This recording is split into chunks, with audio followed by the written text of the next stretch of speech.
What's going on, everyone? The NFL schedule release is Wednesday, and the best way to get excited for next season's schedule is to look back and remember the best games of last season. I'm AB Sports, and today I will be counting down the top 10 games from the 2020 NFL season to remind y'all of the excitement we are going to get in the fall. Starting off at number 10 is a Week 2 Sunday Night Football battle between the Patriots and the Seahawks. This game was a fireworks show. Russell Wilson threw for 288 yards and 5 touchdown passes. And on the other side, Cam Newton threw for 397 yards and had 2 rushing touchdowns. Just big numbers are not the only reason this game makes the list though. Seattle led 35-23 with under 5 minutes to play.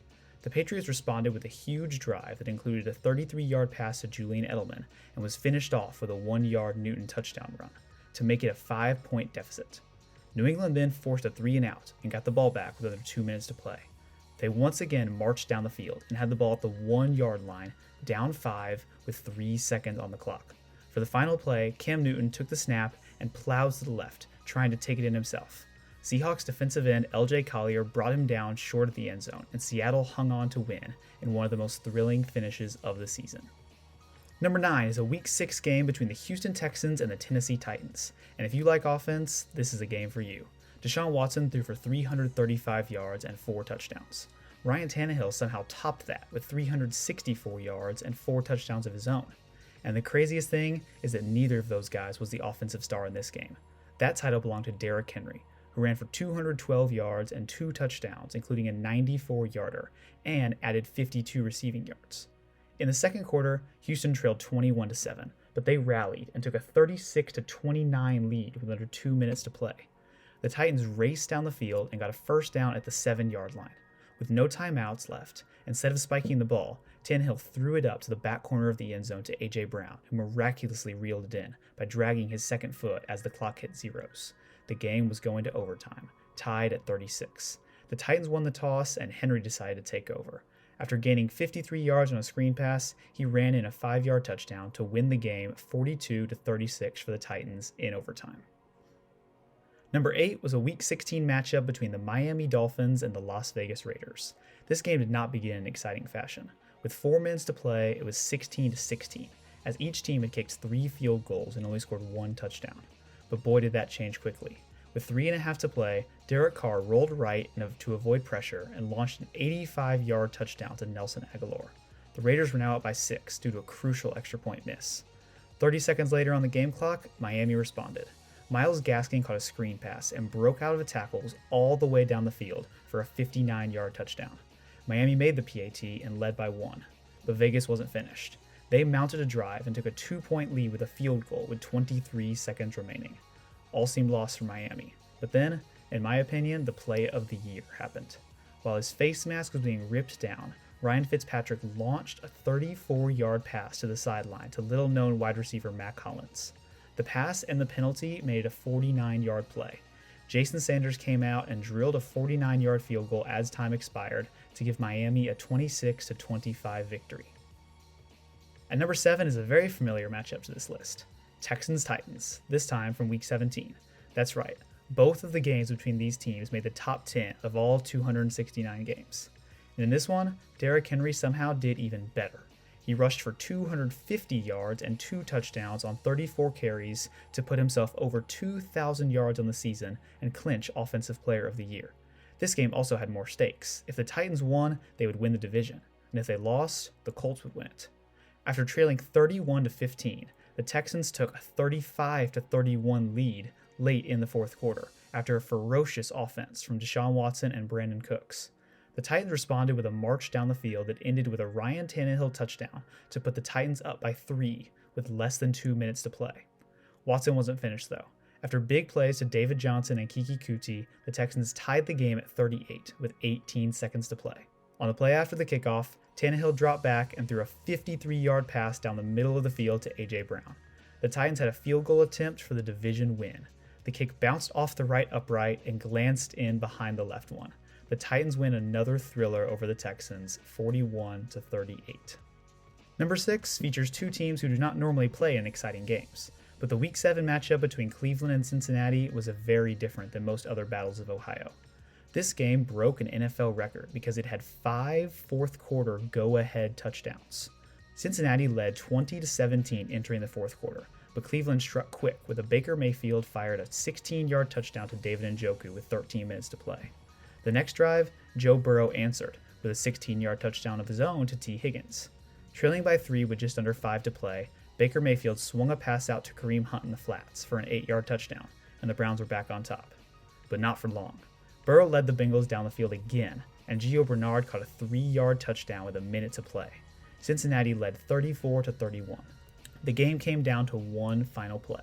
From the Bengals' 24-yard line, with 11 seconds to play, Baker Mayfield fired to the right corner of the end zone, where rookie wide receiver Donovan Peoples-Jones made an unbelievable back shoulder toe drag catch in the end zone to win the game. Mayfield ended the game with 297 yards and 5 touchdowns, with only 6 incompletions. And Burrow, on the other end, despite the losing effort, tossed 3 touchdowns to go along with 406 passing yards. We've reached the top 5, and coming in at number 5 is the Week 2 battle between the Falcons and the Cowboys. The Cowboys' 2020 season is going to be remembered with Dak's injury, but that will make people forget how exciting Dak was before he got hurt. The Cowboys had 4 fumbles in the first half of this game and trailed 20-0 at the end of the first quarter and 29-10 at half. It was ugly. But after 450 passing yards and 3 rushing touchdowns from Dak Prescott, the Cowboys made it a 39-37 game with less than 2 minutes to play. Then came the infamous watermelon kick. Greg Zuerlein kicked an onside kick that spun slowly 10 yards down the field before the Cowboys pounced on it. The special teams play by Atlanta was so bad that everyone assumed they didn't know the rules. After the recovery and a 24-yard catch by CeeDee Lamb, Zuerlein made a 46-yard field goal to win the game 40-39 for the Cowboys and complete the most improbable comeback of the season. Game 4 was a postseason divisional round matchup between the Browns and the Chiefs in Arrowhead. The Browns were coming off their first playoff win in over 20 years, but by halftime, the game seemed over, as the Chiefs led 19-3. But early in the third quarter, Patrick Mahomes left the game with a concussion, and the Browns fought their way back into it. Kareem Hunt ran in a touchdown with 11 minutes to go to bring the Browns' deficit to 22-17. Chiefs backup quarterback Chad Henne came into the game and threw a terrible interception, giving a chance for Mayfield to win the game and send the Browns to the AFC Championship. On this drive, Kansas City's defense held, but the Browns forced Henne to try and put the game away from deep in his own territory. On a 2nd and 8 from the Chiefs' 41, Myles Garrett sacked Henne for a 6-yard loss, setting up 3rd and 14 for the Chiefs at the 2-minute warning, up by 5, without their star QB. On 3rd and 14, Henne darted up the middle as the pocket collapsed and dove toward the first down marker. He was ruled just short on his own 48-yard line. The Chiefs could punt and make the Browns go 80 yards for the win, or they could go for it and try to put the game away. But if they were stopped, the Browns would be less than 50 yards away from the end zone with plenty of time to score. They lined up, ran the play clock all the way down, and as Tony Romo was saying, "No way they run a play, Jim," Henne snapped the ball and threw a first down to Tyreek Hill on 4th and 1 to go to the AFC Championship. Into the top 3, we have Bills-Cardinals, a battle of 2 young, do-it-all quarterbacks that ended with one of the greatest plays of the last few seasons. Kyler Murray accounted for 306 yards and 3 touchdowns, 2 of which were rushing, and Josh Allen matched him with 332 yards and 3 touchdowns of his own, and 1 was receiving.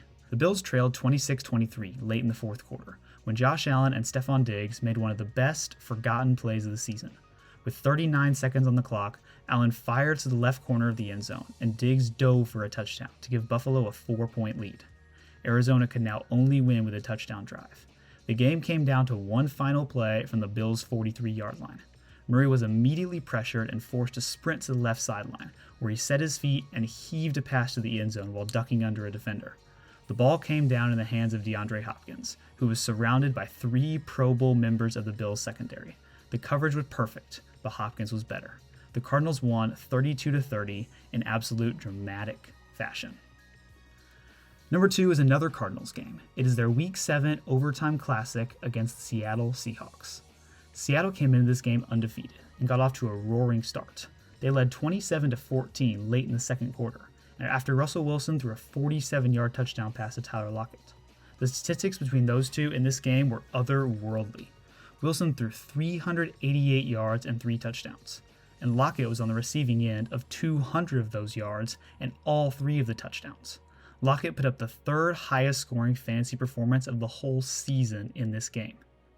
And this was also the game where DK Metcalf chased down Budda Baker and stopped a would-be 100-yard pick six, so both of Seattle's wide receivers showed out in this one. The game was a thriller in the second half of the fourth quarter.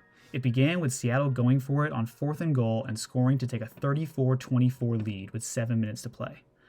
Arizona then scored with 2.5 to play, making it a 3-point deficit. The Cardinals forced a punt, and after 3 big plays by Kyler Murray, the Cardinals got a chance at a 44-yard field goal with 2 seconds left to tie the game. Zane Gonzalez made it, and we were headed to overtime. In overtime, Chase Edmonds busted off a huge run, which got Arizona a chance at a game-winning field goal. But it was missed, so Seattle got the chance to go down and score as the overtime clock was ticking down and a tie was looming. With less than a minute to go in overtime, rookie linebacker Isaiah Simmons picked off Russell Wilson, and Arizona got another chance at a field goal. This time, it was 48 yards away. If it went in, the Cardinals would win. If Gonzalez missed it, the game would tie. But he drilled the kick, and Arizona won 37-34 as the overtime clock hit 0. Even as incredible as all those games were, the Week 14 Monday Night Football clash between the Browns and Ravens takes the number 1 spot. Both teams were fighting hard for playoff seeding, and Baltimore seemed to have the upper hand, as they led 34-20 entering the fourth quarter. However, within the first 2 minutes of the final quarter, the game changed dramatically. Baker Mayfield threw a touchdown to Rashard Higgins, and Cleveland got the 2-point conversion, making it a 6-point game. Then, Lamar Jackson went into the locker room for cramps, as he was recently coming back from COVID. Even with the GOAT Trace McSorley under center, the Ravens could not get any offense going, and the Browns took a 35-34 lead with 6 minutes to play. With 2 minutes to go in the game, the Ravens were faced with a 3rd and 2, and Myles Garrett sacked McSorley, injuring him on the play. The Ravens then had a 4th and 5 at the 45-yard line, trailing by 1 and no quarterback. Then, Lamar Jackson ran out of the locker room like a superhero. He came into the game and threw a 44-yard touchdown pass to Hollywood Brown on 4th down. An incompletion would have ended the game, but it still wasn't even close to over. It was Baker Mayfield's turn. In 4 plays, the Browns tied it up after trailing by 7 just seconds before. Kareem Hunt took a screen pass 22 yards to the end zone and crossed the plane with little over a minute left. Step back up Lamar Jackson.